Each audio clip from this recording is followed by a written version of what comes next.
Hi guys, welcome back to my YouTube channel. ನಾನು ನಿಮ್ಮ ಶ್ವೇತಾ ಕಿರಣ್. ಇವತ್ತಿನ ವ್ಲಾಗ್ ಬಂದು ಆರತಿ ಮಾಡ್ತಾಯಿದ್ದೀವಿ. ಏನಕ್ಕಪ್ಪ ಅಂದರೆ 5 ದೇವ್ರಿಗೂ ನಮ್ಮೂರಲ್ಲಿ ಆರತಿ ಮಾಡ್ತಿದ್ದಾರೆ. ಯಾಕೆಂದರೆ ಈ ವರ್ಷ ಜಾತ್ರೆ ಮಾಡಿಲ್ಲ, ಬಿಕಾಸ್ ಗೋಪುರ ಕಟ್ತಿದ್ದಾರೆ ಅಂತ ಹೇಳ್ಬಿಟ್ಟು ಜಾತ್ರೆ ಮಾಡಿಲ್ಲ. ಅದಕ್ಕೋಸ್ಕರ ಇವತ್ತು ಆರತಿ ಮಾಡೋಕ್ಕೆ ಅಂತ ಹೇಳ್ಬಿಟ್ಟು ವರ್ಷ ಬಿಡಬಾರ್ದು ಆರತಿ ಮಾಡೋದ ಅಂತ ಹೇಳ್ಬಿಟ್ಟು ಆರತಿ ಮಾಡ್ತಿದ್ದಾರೆ. ಅದಕ್ಕೋಸ್ಕರ ನಾವು 5 ದೇವ್ರಿಗೂ ಆರತಿ ಮಾಡ್ತಾಯಿದ್ವಿ. ಮತ್ತು ಯಾರೆಲ್ಲ ಬಂದಿದ್ದರು ರಿಲೇಷನ್ಸ್, ಮತ್ತು ಆರತಿ ಯಾವ ಥರ ಮಾಡಿದ್ವು, ಯಾವ ಥರ ದೇವ್ರ ಉತ್ಸವ ಇತ್ತು, ಯಾವ ಥರ ಎಂಜಾಯ್ ಮಾಡಿದ್ವು, ಏನೆಲ್ಲ ಮಾಡಿದ್ವು ಅನ್ನೋದನ್ನ ಈ ವ್ಲಾಗಲ್ಲಿ ತೋರಿಸ್ತೀನಿ. ತಪ್ಪದೆ ವಿಡಿಯೋನ ಕೊನೆವರೆಗೂ ನೋಡಿ, ಲೈಕ್ ಮಾಡಿ, ಕಾಮೆಂಟ್ ಮಾಡಿ, ಮತ್ತು ಯಾರೆಲ್ಲ ಮೊದಲದಾಗ ನನ್ನ ವಿಡಿಯೋ ನೋಡ್ತಿದ್ದೀರ ದಯವಿಟ್ಟು ಸಬ್ಸ್ಕ್ರೈಬ್ ಮಾಡೋದನ್ನ ಮರಿಬೇಡಿ ಗೈಸ್. ಏನಾರ ಮಾತಾಡ್ರಿ. ಇವತ್ತು ನಮ್ಮೂರ ಜಾತ್ರೆ ಅಂತ ಹೇಳಿ ನಾನು ಆಮೇಲೆ ಹೇಳ್ಕೊಂತೀನಿ, ಈಗ ಹೇಳ್ರಿ ನೀವು. ಹಾಯ್ ಮಾಡು ರೇಣುಕುಮಾರಿ, ಹಾಯ್ ಮಾಡಿ. ಹಿಂಗೆ ಗಾಯನು ನೀನು ಹಾಯ್ ಮಾಡು. ಗಿಣಿ ನೀನು ಇಲ್ಲಿ ಇಲ್ಲಿ ಇಲ್ಲಿ ಇಲ್ಲಿ ಭೂಮಿಕಾ ಭೂಮಿ ಇಲ್ಲಿ ಇಲ್ಲಿ ಇಲ್ಲಿ ಇಲ್ಲಿ ಇಲ್ಲಿ ಇಲ್ಲಿ ಗೊಳೋಲ ಗೊಳೋದ ಇವರು ಮಾಡೋಣ ಮೇಡಮ್ ಅವ್ರನ್ನ. ಹಾಯ್ ಮಾಡು, ಹೇಳು ಏನೇನು ಮಾಡ್ತಾ ಇದೀಯ ಅಂತ. ಹಾಗೆ ನಮ್ಮ ಅತ್ತೆ ಆರತಿ ಮಾಡೋಕ್ಕೂ ರೆಡಿ ಮಾಡಿದ್ರು. ಇವತ್ತಿನ ಸ್ಪೆಷಲ್ ಏನು ಗೊತ್ತಾಗ ಹೇಳಬೇಕು ಅಂದರೆ, ಆರತಿ ಮಾಡ್ತಾಯಿದ್ದೀವಿ ಅಂದಮೇಲೆ 5 ಆರತಿನೂ ಮಾಡಲೇಬೇಕು ನಾವು 5 ದೇವಸ್ಥಾನಕ್ಕೆ. ಇವತ್ತಿನ ಸ್ಪೆಷಲ್ ಆರತಿ ತಂಬಿಟ್ಟೆ ನಮ್ಮ ಮನೇಲಿ. ಮತ್ತು ಏನೂ ಸ್ಪೆಷಲ್ ಅಡುಗೆ ಏನೂ ಮಾಡಿಲ್ಲ ನಾವು. ನಮ್ಮ ಅತ್ತೆ ಆರತಿ ಮಾಡೋಣ ಅಂತೇಳಿ ರೆಡಿ ಮಾಡ್ಕೊತಿದ್ದಾರೆ. ಅಂದರೆ ಸಂಜೆ ಒಂದು 4 o'clock ಹಂಗೆಲ್ಲ ನಾವು ರೆಡಿ ಮಾಡ್ಕೊತೀವಿ. ಯಾಕೆಂದರೆ ಸಂಜೆ ಒಂದು 7 ಗಂಟೆ 8 ಗಂಟೆ 7:15ಗೆ ನಮ್ಮೂರಲ್ಲಿ ಆರತಿ ಎಲ್ಲ ಹೊರಡ್ಸೋದು. ಅದಕ್ಕೋಸ್ಕರ 4 ಗಂಟೆಗೆಲ್ಲ ಆರತಿ ಎಲ್ಲ ರೆಡಿ ಮಾಡಿ ಇಟ್ಕೊಂಡು ಪೂಜೆನೂ ಮಾಡಿ ಅಷ್ಟರೊಳಗೆ ಟೈಮ್ ಸರಿ ಹೋಗುತ್ತೆ ಅಂತೇಳಿ ರೆಡಿ ಮಾಡಿ ಇಟ್ಕೊತೀವಿ. ಮತ್ತು ಈ ಥರ ಎಲ್ಲ ನಮ್ಮ ಅತ್ತೆ ಹೇಳಬೇಕು ಅಂದರೆ ಪರ್ಫೆಕ್ಟಾಗಿ ಮಾಡ್ತಾರೆ ಆರತಿ ಎಲ್ಲ. ಅದಕ್ಕೋಸ್ಕರ ಅವ್ರ ಹತ್ರನೇ ಮಾಡಿಸ್ತಿದ್ವು. ನೋಡಿ, ಈ ಥರ ಮಿದ್ದು ಮಾಡೋದ್ರಿಂದ ಒಡೆದೋಗಲ್ಲ, ಕ್ಲೀನಾಗಿ ಶೇಪ್ ಕೊಟ್ಕೊಂಡು ಮಾಡ್ತಾರೆ.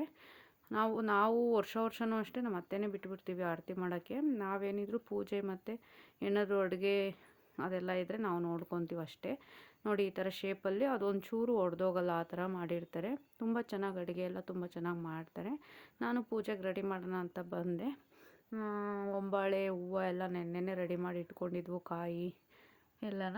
ನಮ್ಮ ಮಗಳು ಕೂಡ ಆರತಿ ಹೊತ್ಕೊತೀನಿ ಅಮ್ಮ ಅಂತ ಹೇಳ್ಬಿಟ್ಟು ರೆಡಿ ಆಗ್ತೀನಿ ಅಂತ ಅಂತಿದ್ಲು. ನಾವು ಬೇಡ ಅಂದರೂ ಕೇಳಲಿಲ್ಲ. ಮತ್ತು ಅವಳಿಗೋಸ್ಕರನೇ ಲಂಗ ಬ್ಲೌಸ್ ಕೂಡ ಪರ್ಚೇಸ್ ಮಾಡಿದ್ವು.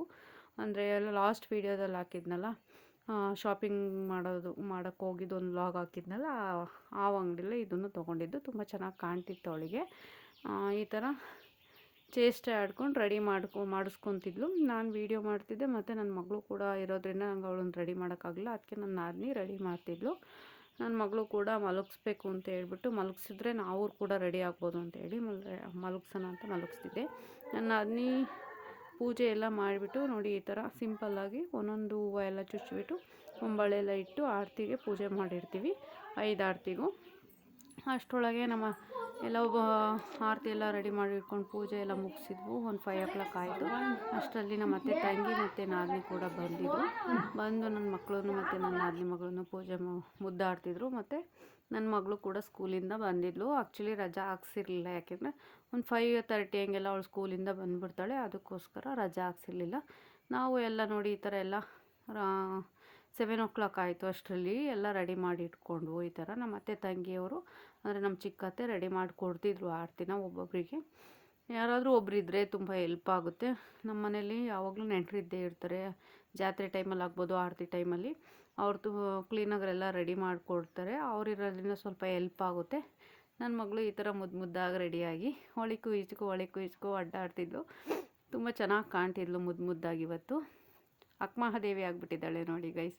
ಈ ಥರ ಫೋಸ್ ಕೊಡ್ತಿದ್ಲು. ಫೋಸ್ ಕೊಡೆ ಫೋಟೋಗೆ ಅಂತ ನನ್ನ ನಾದಿನಿ ಹೇಳ್ತಿದ್ರೆ ಚೇಷ್ಟೆ ಮಾಡ್ಕೊಂಡು ಆಟ ಆಡ್ತಿದ್ಲು. ಇವರು ನಮ್ಮ ದೊಡ್ಡ ಅತ್ತೆ ಮತ್ತು ದೊಡ್ಡ ಮಾವ, ಮತ್ತು ಇವರು ನಮ್ಮ ಅತ್ತೆ ತಮ್ಮನ ಮಗ. ಅವರು ನಮ್ಮ ಅತ್ತೆ ಅವರ ವೈಫು ಕೂಡ, ತಮ್ಮನ ವೈಫು ಕೂಡ ಬಂದಿದ್ದರು. ನನ್ನ ಮಗಳನ್ನ ಎತ್ಕೊಂಡಿದ್ರು. ಇವಳು ನಮ್ಮ ಅಪ್ಪಾಜಿ ಬಂದು ಅಂದರೆ ನಮ್ಮ ಮಾವ ಬಂದು ನಮ್ಮ ನಾದಿನಿ ಮಗುನ ಎತ್ಕೊಂಡಿದ್ರು. ಮತ್ತು ಇವರೆಲ್ಲ ಆರತಿಗೆಲ್ಲ ರೆಡಿ ಮಾಡ್ತಾಯಿದ್ರು. ಎಲ್ಲ ಮಾಡಿಕೊಂಡು ರೆಡಿ ಆಗ್ತಾಯಿದ್ವು. ಅಷ್ಟರಲ್ಲಿ ನಮ್ಮ ಮನೆಯವ್ರು ಬಂದರು. ಮಗಳನ್ನ ಮುದ್ದು ಮಾಡಿ ಒಂದು ಫೋಟೋ ತೊಗೊಳೋಣ ಅಂತ ಹೇಳಿ ಫೋಟೋ ತೆಗೀರಿ ಅಂತ ಹೇಳ್ತಿದ್ರು. ಮಗಳಂದರೆ ತುಂಬ ಇಷ್ಟ. ಮಗಳು ಅಂತ ಅಲ್ಲ, ಈಗಲೂ ಕೂಡ ನನಗೆ ಹೆಣ್ಮಗುನೇ ಆಗಿದ್ರು ನನ್ನ ಮನೆಯವ್ರಿಗೇನು ಹೆಣ್ಣಾಗಿದೆ ಅಂತ ಹೇಳಿ ಏನಿಲ್ಲ. ಇಬ್ಬರೂ ಕೂಡ ಈಕ್ವಲಾಗೆ ನೋಡ್ತೀವಿ ನಾವು. ನಮಗಂತೂ ಹೆಣ್ಮಕ್ಳಾಗಿರೋದು ಏನೂ ಚಿಂತೆ ಇಲ್ಲ, ತುಂಬ ಇಷ್ಟನೇ ನಮಗೆ. ಕೆಲವರೆಲ್ಲ ಕೇಳಿದ್ರು ನಮಗೇನು ಅದ್ರ ಬಗ್ಗೆ ನಾವು ತಲೆನೇ ಕೆಡಿಸ್ಕೊಳಲ್ಲ. ಯಾಕೆಂದರೆ ಹೆಣ್ಣಾಗಲಿ ಗಂಡಾಗಲಿ ಎರಡೂ ಒಂದೇ, ಈಕ್ವಲಾಗೆ ನೋಡ್ತೀವಿ. ಅಷ್ಟರೊಳಗೆಲ್ಲ ಫೋಟೋಶೂಟ್ ಎಲ್ಲ ಮುಗಿಸ್ಕೊಂಡ್ರು. ಆರತಿ ಕೂಡ ರೆಡಿ ಮಾಡಿ ಫಸ್ಟ್ ಆರತಿ ಹೊಳ್ಸೋಣ ಅಂತ ಬಂದರು. ನಾನು ಕೂಡ ನೋಡಿ ಗಾಯ್ಸ್ ಈ ಥರ ಸಿಂಪಲಾಗಿ ರೆಡಿಯಾಗಿದ್ದೆ. ಆ್ಯಕ್ಚುಲಿ ನಾನು ರೆಡಿ ಆಗೋದು ಬೇಡ, ಪಾಪು ಇರೋದ್ರಿಂದ ಆಗಲ್ಲ ಅಂತ ಅಂದ್ಕೊಂಡಿದ್ದೆ. ಆದರೂ ಯಾಕೋ ಮನಸ್ಸು ತಡಿಲಿಲ್ಲ. ಎಲ್ಲರೂ ರೆಡಿ ಆಗಿದ್ರಲ್ಲ ಅಂಥೇಳಿ ನಾನು ರೆಡಿಯಾಗಿ ಬಂದೆ. ಈ ಥರ ನಮ್ಮೂರಲ್ಲಿ ಆರತಿ ಮಾಡಬೇಕಾದ್ರೆ ಈ ಥರ ಆರತಿ ಹೊರಡಿಸ್ತಾರೆ. ಮನೆಗೂ ಹೋಗ್ಬಿಟ್ಟು ಪತ್ತಿಟ್ಕೊಂಡು ಮತ್ತು ವಾದ್ಯ ಸಮೇತ ಕರ್ಕೊಂಬರ್ತಾರೆ. ಒಬ್ಬೊಬ್ರನ್ನೇ ಲೈಟ್ಸ್ ಎಲ್ಲ ಹಾಕಿರ್ತಾರೆ. ಹಾಕ್ಕೊಂಡು, ಯಾಕೆಂದರೆ ಹೇಕಳು ಲೈಟ್ಸ್ ಇರಲ್ವಲ್ಲ, ಆರತಿ ಅಲ್ವಾ, ತುಂಬ ಕೇರ್ಫುಲ್ಲಾಗಿ ದೇವಸ್ಥಾನದ ಹತ್ರ ತೊಗೊಂಡೋಗ್ಬೇಕು. ದೇವಸ್ಥಾನ ಸ್ವಲ್ಪ ದೂರ ಆಗುತ್ತೆ ನಮ್ಮ ಮನೆ ಹತ್ರ ಇಂದ. ಅದಕ್ಕೋಸ್ಕರ ನೋಡಿ ಈ ಥರ ಎಲ್ಲರೂ ಬರೋವರೆಗೂ ವೆಯ್ಟ್ ಮಾಡಿ ಕರ್ಕೊಂಡು ಹೋಗ್ತಾರೆ. ನಾವು ಹೋಗಿ ಬಂದ್ವು, ನಾನು ನನ್ನ ಮಗಳು. ನೆಕ್ಸ್ಟ್ ನನ್ನ ನಾದಿನಿ ಈ ಥರ ರೆಡಿಯಾಗಿದ್ದರು. ಅವರು ಕೂಡ ಸೆಕೆಂಡ್ ಟೈಮ್ ತೊಗೊಂಡೋದ್ರು. ಈ ಥರ ಗೈಸ್ ತುಂಬ ಚೆನ್ನಾಗಿರುತ್ತೆ. ಒಬ್ಬರಾದ್ಮೇಲೆ ಒಬ್ರಿಗೆ ಹೋಗ್ತಲೇ ಇರಬೇಕು. ಅದೇ ನಾನು ಹೇಳ್ದಂಗೆ ಒಬ್ರು ಹೆಲ್ಪ್ ಮಾಡೋರಿದ್ದರೆ ಬೇಗ ಆಗುತ್ತೆ ಮನೆಯಲ್ಲಿ. ಒಬ್ಬೊಬ್ಬರೇ ಇದ್ದರೆ ಸ್ವಲ್ಪ ಕಷ್ಟ ಆಗುತ್ತೆ. ಈ ಥರ ಎಲ್ಲ ಊರಿನ ಹೆಣ್ಮಕ್ಳು ಕೂಡ ರೆಡಿ ಆಗಿದ್ದರು. ಎಲ್ಲ ಥರ ಸೀರೆಗಳು, ತುಂಬ ಚೆನ್ನಾಗಿ ಸ್ಯಾರಿ ಹಾಕ್ಕೊಂಡು ಮಿಂಚ್ತಾಯಿದ್ರು. ಆರತಿ ಕೂಡ ಡಿಫ್ರೆಂಟಾಗಿ ಅವ್ರವ್ರ ಮನೇಲೆಲ್ಲ ಡಿಸೈನ್ ಮಾಡ್ಕೊಂಡು ಹೂವಿನಲ್ಲಿ ಡಿಸೈನ್ ಮಾಡ್ಕೊಂಡು ಬಂದಿದ್ರು. ಆ ಥರ ದೇವ್ರ ಹತ್ರ ತೊಗೊಂಡೋಗಿ ಅಲ್ಲೆಲ್ಲ ದೇವರಿಗೆ ತೋರ್ಬಿಟ್ಟು ತಿರ್ಗಾ ರಿಟರ್ನ್ ಹಂಗೆ ಎಲ್ಲರನ್ನೂ ಕರ್ಕೊಂಬಂದು ಮನೆ ಹತ್ರ ಬಿಟ್ಬಿಟ್ಟು ಹೋಗ್ತಾರೆ. ನಾವು ಎಲ್ಲ ಮುಗಿಸ್ಕೊತಾ ಇದ್ವು. ಅಷ್ಟರಲ್ಲಿ ಛೋಟಾ ಫ್ರೆಂಡ್ಸ್ ನೋಡಿ, ಇವ್ರು ಮೂವರು ಛೋಟಾ ಫ್ರೆಂಡ್ಸ್ ಅಂತ ಹೇಳ್ಬೋದು. ಈ ಕಡೆ ಯೆಲ್ಲೋ ಕಲರ್ ಇರೋದು ನನ್ನ ನಾದಿನಿ, ಇನ್ನೊಬ್ಳು ನಾದಿನಿ ಮಗಳು ಮತ್ತು ನನ್ನ ಮಗಳು, ಮತ್ತು ಇವ್ರು ನಮ್ಮ ಮನೆಯಿಂದೆ ಇನ್ನೊಬ್ಳು ಮಗಳು, ಮತ್ತು ನಮ್ಮ ಮನೆಯವ್ರ ಅಣ್ಣನ ಮಗ ಕೂಡ ಅವರಿಗೆ ಫೋಸ್ ಕೊಡೋಕ್ಕೆ ಅಂತ ಹೇಳ್ಬಿಟ್ಟು ಸ್ಟೈಲಿಶಾಗಿ ನಿಲ್ಲಿಸ್ತಿದ್ದ. ಈ ಥರ ಫೋಟೋಶೂಟ್ ಮಾಡಿಸ್ಕೊತಲೇ ಇದ್ರು, ತೆಗಿತಲೇ ಇದ್ರು. ಅಷ್ಟರೊಳಗೆಲ್ಲ ಮುಗೀತು ಗೈಸ್. 5 ದೇವ್ರಿಗೂ ಮುಗೀತು. ಲಾಸ್ಟ್ ನನ್ನ ನಾದಿನಿ ಹೊತ್ಕೊಂಡು ಹೋಗಿದ್ದು. ಅವಳು ಬರಲಿ ಅಂತ ಹೇಳಿ ನಾನು ಚಿಕ್ಕನಾದ್ನ ಮತ್ತು ನಾವು ವೆಯ್ಟ್ ಮಾಡ್ಕೊಂಡು ದೇವಸ್ಥಾನದ ಹತ್ರ ಕೂತಿದ್ವು. ನೋಡಿ, ಇದು ಚಿಕ್ಕಮ್ಮನ ದೇವಸ್ಥಾನ, ಮತ್ತು ಆ ಕಡೆ ಕಾಣ್ತಿರೋದು ದೊಡ್ಡಮ್ಮನ ದೇವಸ್ಥಾನ, ಬಸವಣ್ಣನ ದೇವಸ್ಥಾನ, ತಿಮ್ಮಪ್ಪನ ದೇವಸ್ಥಾನ. ಫಸ್ಟ್ ನಾನು ತೋರಿಸಿದ್ದು ಕೆಂಪಮ್ಮನ ದೇವಸ್ಥಾನ. ಈ ಥರ ತುಂಬ ಚೆನ್ನಾಗಿದೆ. 5 ದೇವಸ್ಥಾನದಲ್ಲೂ ಇರೋದು ನಾವೇ ಎಲ್ಲ ದೇವರು ಇಲ್ಲೇ ನೋಡ್ಬೋದು ನಾವು. ಅದಕ್ಕೋಸ್ಕರ ನೋಡಿ, ಅಲ್ಲಿ ದೇವಸ್ಥಾನದಿಂದ ಊಟ ಹಾಕ್ತಾರೆ. ಎಲ್ಲ ಊಟ ಮಾಡಿಕೊಂಡು ಬಂದು ಎಂಜಾಯ್ ಮಾಡ್ಕೊಂಡು ನೈಟೆಲ್ಲ ಹರಟೆ ಹೊಡ್ಕೊಂಡು ಮಲ್ಕೊಂಡ್ವಿ. ಮತ್ತು ಇನ್ನು ಬೆಳಗ್ಗೆ ಇದ್ದಾಗ ಗೈಸ್ ಇವರೆಲ್ಲ ನೆನ್ನೆ ಎಲ್ಲ ಸ್ಪೆಷಲ್ ಏನೂ ಮಾಡಿರಲಿಲ್ಲ ಅಲ್ವಾ ನಾವು. ಅದಕ್ಕೋಸ್ಕರ ಇವತ್ತು ಏನಾರ ಸ್ಪೆಷಲ್ ಮಾಡೋಣ ಅಂತೇಳಿ ಏನು ತುಂಬ ಇದಾಗಿ ಮಾಡಿರಲಿಲ್ಲ. ಬರೀ ಪಾಯಸ, ಚಿತ್ರಾನ್ನ, ಬೋಂಡ, ಹಪ್ಪಳ ಈ ಥರ ಸಿಂಪಲಾಗಿ ಮಾಡಿದರು. ಅದನ್ನೇ ನಾವೆಲ್ಲ ಮತ್ತೆ ಎಲ್ಲ ಅಡುಗೆ ಮಾಡಿದರು. ಆ್ಯಕ್ಚುಲಿ ನಾನು ಲಾಸ್ಟಲ್ಲಿ ಬೋಂಡ ಹಾಕಬೇಕು ಅಂತ ಹೇಳ್ಬಿಟ್ಟು ಮೆಣಸಿನ್ಕಾಯಿ ಬೋಂಡ ಹಾಕ್ತಿದ್ದೆ. ಎಲ್ಲರಿಗೂ ತಿಂಡಿ ಎಲ್ಲ ಮುಗೀತು. ಮತ್ತು ನಮ್ಮ ಅತ್ತೆ ತಂಗಿ ಎಲ್ಲ ಹೇಳ್ಬಿಟ್ಟು ಇಲ್ಲ ನಾವು ಹೋಗ್ತೀವಿ ಅಂತ ಹೇಳಿ ಹೊರಟರು. 12 o'clock ಒಳಗೆ ಹೋಗಬೇಕು ಅಂತ ಹೇಳ್ಬಿಟ್ಟು. ಅಲ್ಲೂ ಎಲ್ಲ ಅಡುಗೆ ಮಾಡಬೇಕಲ್ಲ ಅಲ್ಲೂ ಮನೆಗೆ, ಅದಕ್ಕೋಸ್ಕರ ಹೊರಟರು. ಏಕೆಂದರೆ ಹಸುಗಳೆಲ್ಲ ಇರ್ತವೆ, ಮೇಂಟೈನ್ ಮಾಡೋಕ್ಕಾಗಲ್ಲ ಗಂಡಸ್ರ ಕೈಲಿ ಅಂತ ಹೇಳ್ಬಿಟ್ಟು ಹೊರಟರು. ಎಲ್ಲ ಮಕ್ಕಳನ್ನೆಲ್ಲ ಮುದ್ದಾಡ್ತಿದ್ರು. ತುಂಬ ಸಿಂಪಲಾಗಿ ಮಾಡಿದ್ವಿ ಈ ಸಲ. ತುಂಬ ಗ್ರ್ಯಾಂಡಾಗಿ ಏನು ಇರಲಿಲ್ಲ. ಜಾತ್ರೆ ಟೈಮಲ್ಲಾದರೆ ತುಂಬ ಜನ ರಿಲೇಟಿವ್ಸ್ ಬಂದಿರ್ತಾರೆ. ಬಟ್ ಈಗ ನಾವು ನಮ್ಮ ಅತ್ತೆಯವ್ರ ಕಡೆಯವ್ರು 1-2-3 ಅಷ್ಟೇ ಹೇಳಿದ್ವು. ಯಾಕೆಂದರೆ ಆರತಿ ಹೊತ್ಕೊಳಕ್ಕೆ ಅಂತ ಹೇಳಿ ನಮ್ಮ ಅತ್ತೆ ತಂಗಿ ಮಗಳನ್ನ ಕರೆದಿದ್ವು. ಮತ್ತು ಇವರಿಬ್ರು ರೆಡಿ ಮಾಡೋಕ್ಕೆ ನಮಗೂ ಹೆಲ್ಪ್ ಆಗುತ್ತೆ ಅಂತ ಹೇಳಿ ಎಲ್ಲ ಇನ್ವೈಟ್ ಮಾಡಿದ್ವು. ಮತ್ತು ನಮ್ಮ ಮನೆಯವರು ಫೈನಲಿ ಅವ್ರನ್ನೆಲ್ಲ ಬಿಟ್ಟು ಬರೋಕ್ಕೆ ಅಂತ ಹೇಳಿ ಕಾರ್ ತಗೊಳ್ತಿದ್ರು.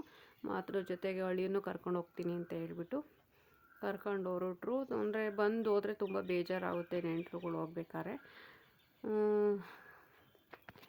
ನನ್ನ ಮಗಳನ್ನ ಅವರ ನಮ್ಮ ಅತ್ತೆ ನಾದಿನಿಯವರು ತುಂಬ ಮುದ್ದು ಮಾಡ್ತಿದ್ರು. ಅವರಿಗೆ ಗಂಡು ಮಕ್ಕಳು ಇಬ್ಬರು ಇರೋದ್ರಿಂದ ನನ್ನ ಮಗಳಂದರೆ ತುಂಬ ಇಷ್ಟ, ಮುದ್ದು ಮಾಡ್ತಿದ್ರು. ನನ್ನ ಮಗಳು ಕೂಡ ಹೊರಟ್ಲು.